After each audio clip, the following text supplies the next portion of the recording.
Hello, and welcome to On Campus, the internet show for the students, by the students. We're back from spring break and ready to talk some crazy things that have been trending on the net. I'm your host, Gerard Duya, and tonight we see the lonely Justin Peraza. Say hi. I'm lonely? What? I want to be lonely. It happens, bro. Okay, now to begin our show, I want you to imagine snapping your fingers and getting what you want. Well, Amazon says you don't have to just snap. You just have to, press a button. If ordering online wasn't enough, Amazon created a button known as the Amazon Dash button. This button has everyone talking about its simplicity. An Amazon user can now order products with the ease of pushing a button, then recording the object they would like to order. The voice recorder would then pre-order your product automatically based on your previous orders, delivering the product within 2 days. This not only makes it easier for customers to avoid going to the store, dealing with the time wasted in the parking lot, and dealing with long lines. This new product could also potentially help people by allowing them to order what they really need. That is just sick. I love that. I love that toy, man. That's awesome. And of course, everybody's freaking out about it too. I mean, we also have a tweet about that too. Amazon's new Dash button is one small step forward for the Internet of Things and one giant leap forward for surveillance. And my God, I want one. So Do you have Amazon Prime? I haven't used Amazon in a while. I mean, there hasn't really been anything that I really needed to order, but from the time I have spent using it, I loved it. Yeah, because if you're a Prime user, I think it might be free to test out, to try it out. Oh, of course. And I can definitely see this thing taking off. I mean, just the idea of just pushing a button and then sending something immediately to your house, that's like futuristic stuff. I mean, Back to the Future 2, Eat Your Heart Out, by the way, 2015. Yeah, but I seem like to be the bearer of bad news because I like it. It's a pretty innovative idea, but implementing it would be a little weird, It's because, I had the question about, let's say if your cat or your little toddler runs around and start pushing the button, Oh, God. and now you have like 5 gallons of water, or not, so what am I saying? 5, something, a toothpaste or something. It's like, it's at your doorstep, you have all this extra stuff, and it's unneeded, right? Yeah, I mean, I can definitely imagine there being some technical issues right from the start. I mean, it's a brand new piece of technology, so of course there's going to be some kinks to work out. But I'm sure by the time that they continue working on this, and the more they improve it and the more they perfect it, I could definitely see this being like the new big way to buy your products from going into the future. Yeah, and it looks like there are certain products that you could order, so you're limited.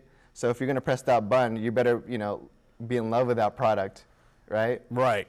I'm not going to buy something if I don't care about it. Yep, exactly. Yeah. So speaking of easy access, kids always seem to find ways to get their hands on games they shouldn't be playing. And one British school district is taking that fact a bit too far. Justin, what's going on over there at that pond in the European area side of things? Yeah, they really are. They really are pushing it over there. Well, a school district out in the United Kingdom is threatening parents in the area that the district will call the police if they learn that their kids are playing games with an R18 rating. Can you imagine that? The Nantwith Education Partnership did this by sending letters to parents at 16 schools in the area stating that if they continue to let their kids play games like Grand Theft Auto or Gears of War and Call of Duty, the district will report the parents to the police and children's social care. The letter also says that if a child is allowed to play 18-plus games, it would be deemed neglectful. And games as well as social media sites like Facebook can make children, and I'm quoting this here, vulnerable to grooming for sexual exploitation or extreme violence. Parents obviously aren't taking it very well, as they're saying that the schools are overstepping their bounds, and doing this could lead to parents reporting each other. And now the letter itself was made by Mary Hennessy Jones. She's the head teacher. She's the head teacher of the district. And one particular guy in the comments here actually said the most interesting thing towards her. Well, there's someone who needs to be fired but is never going to, because people think too highly of themselves and too little for their fellow parents. They won't speak up because they don't know the person beside them, so they instantly think the worst. And I totally agree with that. That is like has to be. I've heard a lot of dumb topics regarding violence in video games and how it might be affecting our youth, which I think is totally stupid, by the way. But an entire school district taking it that far, taking it that seriously, that's just ridiculous. Yeah, I'm never like too thrilled about these like zero tolerance things. It's like they never really work. It puts a lot of pressure between the teacher and like the teacher and the parent. It's gonna cause like a rift between them. Like it's like the parent would think, okay, you're trying to raise my kid for me. You know, it's crazy. And have you ever played any video games when you were young that, you know? I'm still playing video games to this day. I'm gonna admit, as a kid who played video games in the 90s, I snuck out some Mortal Kombat behind my parents' back myself. But the thing is that my parents taught me the difference between what's realism and what's fiction. And they also taught me, like what's right and what's wrong. So even at that age, I at least knew enough to know that like the stuff that I'm seeing in these video games, especially the more violent stuff, are things that I should and can't ever do in real life. What I think about it, it's like rather than go like straight to the police, you know, give the parent a call if you're a teacher. Say, hey, you know, right. I'm worried about your kid. He's been, you know, talking about like mature material he shouldn't be, and see where it goes from there versus going straight to the police. Right, know? And I absolutely hate it when they use video games as a scapegoat. It clearly is. I mean, there's no real evidence used towards like violence in games. In fact, I've seen so many reports of it the exact opposite. Yet for some reason, like people like this entire school district or major news companies or whatever, they always seem to try and use that as a scapegoat because, let's face it, they just want attention more than anything else. Okay. And it's annoying, and it just annoys me. And me being another bearer of bad news, it's been over a week since the Germanwings airliner crashed into the French Alps. We are learning what the airlines knew already about the co-pilot before the tragedy.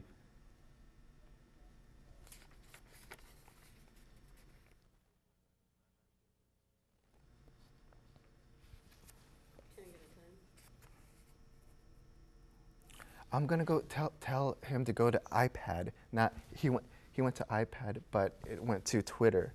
He knows, Christina. I heard. Okay.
Yeah, so the German plane crash, it happened last week, but we have all these constant new developments going on. It's crazy. And so the last I've heard about the video footage found at the crash site, it's not verified yet, but it seems that, what would you think? Should the public be able to view that video if it is authentic?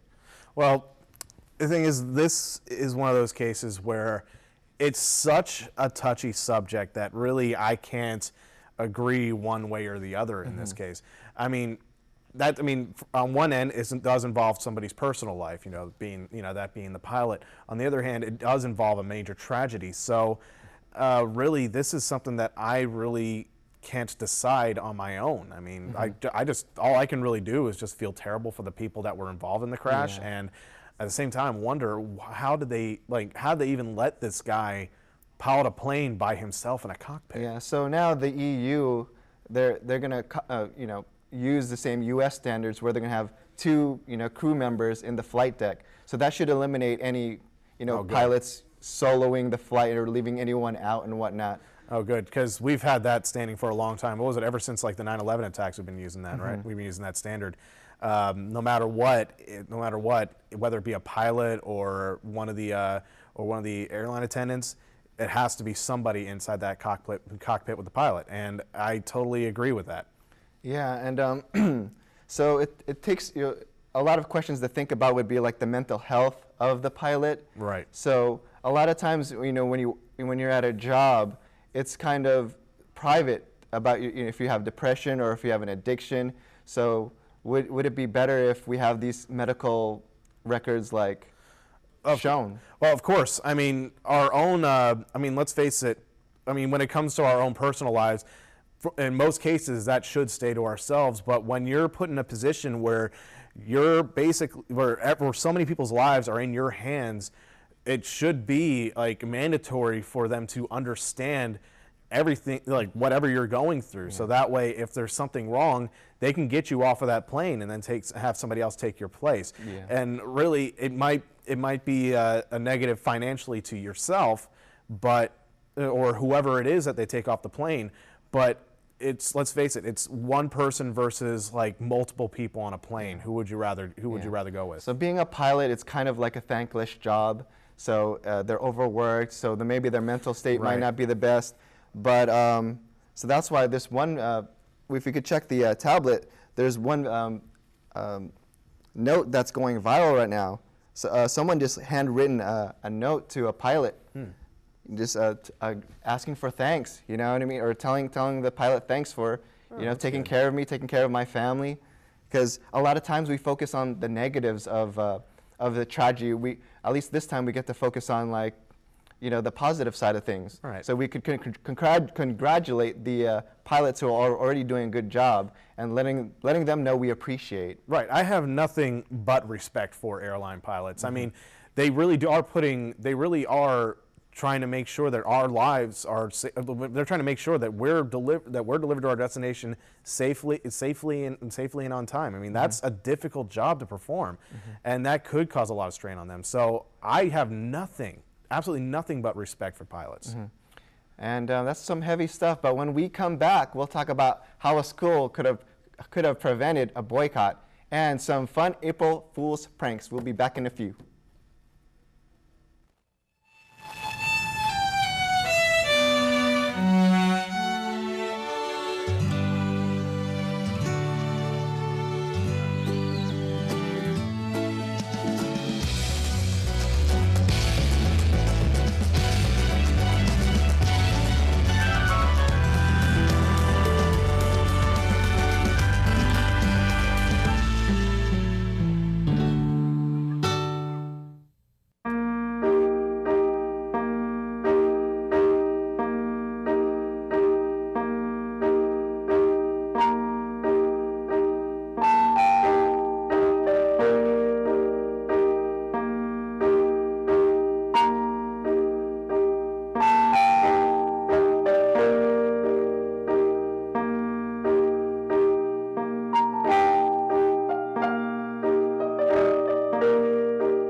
Welcome back to On Campus. Now, being in college, we want a good education to get a good job. While some colleges advertise jobs right after graduation and are not living up to their words. The number of Corinthian college students who are refusing to pay their student loans has grown from 15 to over 100 this week. The Consumer Financial Protection Bureau sued Corinthian colleges for offering post-secondary education through Heald, Everest, and Wyotech, after they discovered that the company allegedly using illegal debt collection against the students. And that's not all. Now, the Attorney General has gotten involved and alleges that the colleges misrepresented job placement rates, as well as advertised programs which are not even offered on campus. Heald, Wyotech, and Everest, all over California, have tens of thousands of students enrolled. While it's not completely clear what happened to Corinthian colleges and its students, this is a step in the right direction to remedy what has been going on for years. So as we just saw right there, that's just a promo video of the 3 main colleges at Corinthians in California. And from what I'm seeing, a lot like some of those educational programs that we're seeing in the commercial, they don't actually teach those. No, so, it's I guess some majors they're offered, but then they're advertised, but then they don't even offer it when they really go there. So it's false advertisement then. Pretty much. Oh my God, like that is like seriously. There was a time when I was checking out a film school myself, like an independent film school, and it looked promising. But the reason I didn't get involved was because of funding, and it makes me wonder, would that certain school be doing the same things? Like, would their advertisements? I think it was Expression College that I looked at. I mean, the place looked promising. But at the same time, I'm wondering. Now it makes me wonder: does any like independent like educational school like that, would they really be false advertising what they're teaching at their schools? I mean, because apparently we're seeing that from here. Looks like there's Twitter. Can you read that Yes, lesson for me? yes, I can't see that far. Going to Everest College, Phoenix was the worst and most expensive mistake that I have made in my entire life. Education is supposed to better your life, but Corinthian colleges turned mine into a nightmare with their predatory, fraudulent, and illegal actions. Oh my, Sabrina, I'm sorry. I feel terrible. I really do. Yeah, I mean, being a student nowadays, it's pretty rough because, it's an investment and you want to pay for it, but then when the loans keep piling up and you don't have a job, it's just a struggle. And then now you have to work full time to pay for something. Yeah, it's just because I heard like a lot of college graduates are taking entry-level jobs just to pay for their loans. So they're not even doing jobs that are in their own field. They're just doing it just to pay the bills. So they're not going forward. It's unforgivable, I say. No, it is. And also, I feel like it's a really good lesson for those who are trying to get into college. No matter what school you're going into, whether it be a university or a community college like us, or something like Expressions or Everest College, really make sure that whatever you're going into is legitimate. Make sure you know that they're going to provide the education that you need and are going to help put you on that career path that you really need to go. So that's really a good lesson that I feel like every college student should take. Okay. Yeah. Justin, did you get pranked yesterday? Not yesterday. I got lucked out.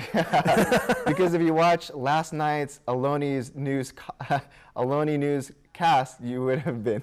Oh yeah, and there have been so many great April Fool's jokes going on throughout the internet yesterday, and I actually have a few of them right here if you want to take a look.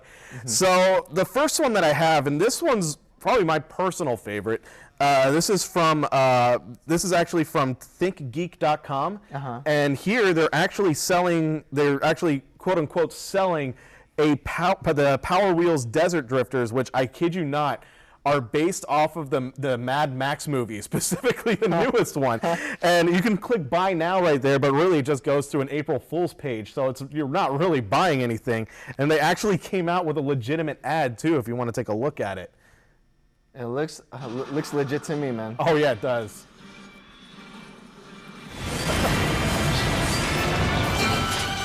What a day! What a lovely day!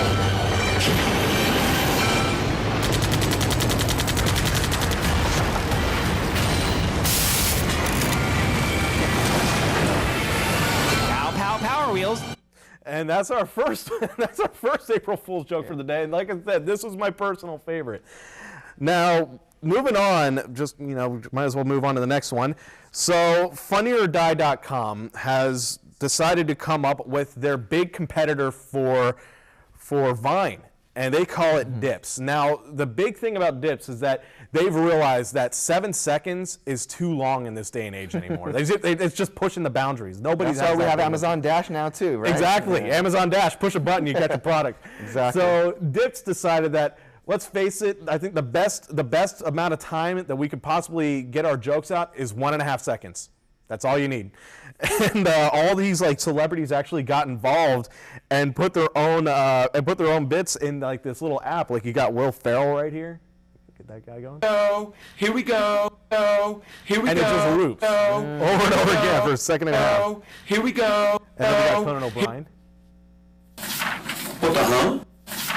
What the huh? What the huh? Or my personal favorite. Get to the chop!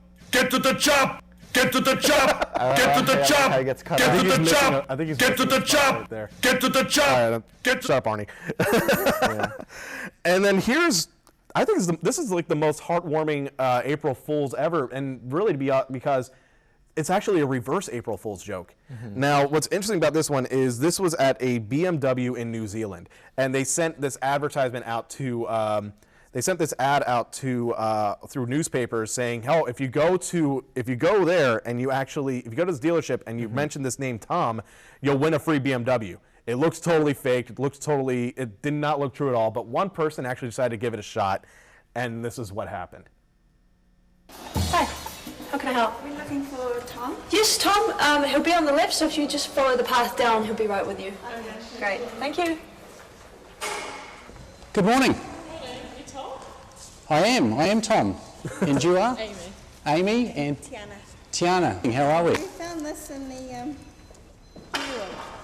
You found it in the Herald. Read the Herald and Got a car at the moment? yeah, it's just outside. And- Nissan Evania. A Nissan Evania. Well, I can tell you that car's owned by us. Because congratulations, you guys are the brand new owners of BMW. It's legitimate. What do you think? How's that? So yeah, that was actually real. It wasn't an April Fool's joke at all, but they played it off as one. So it was actually real. It actually happened. They actually won a BMW out of that. Wow, that's amazing. That's BMW where in New Zealand it looks like, right? Oh yeah, it's in New Zealand. And to those guys, and to the people that won that BMW right there, congratulations. Who would have ever thought that falling for an April Fool's joke would actually work? And before we sign off, can we go back to that one video from Aloni where we did that little April Fool's joke last night? If we could just play it whenever it could show up. Meteor hit Pluto, technically knocking it further back, and now they want to consider it a planet again. A new study has come out saying that Red Bull increases mustache growth. Have you heard anything about it? I have not heard anything about it. They're saying if you feed your dog goldfish at least twice a year, it'll improve lifespan. Would you Okay, that was pretty cool. Yeah, it's funny. It's like they're... Yeah, belated April Fools, I guess. Yes, belated April Fools. Yeah. And anything else you'd like to end with? I think that's pretty much it. I mean, we've already gone through a lot of April Fool's topics right now already, so I think we pretty much got it all. Okay, so that's it for our show tonight. Join us again next week for more trending topics. And I'm Gerard Duya, and thank you, Lonely Justin, for kicking it with me tonight. Stop telling me I'm lonely! And that's it, and good night, guys. We'll do better next time. We promise.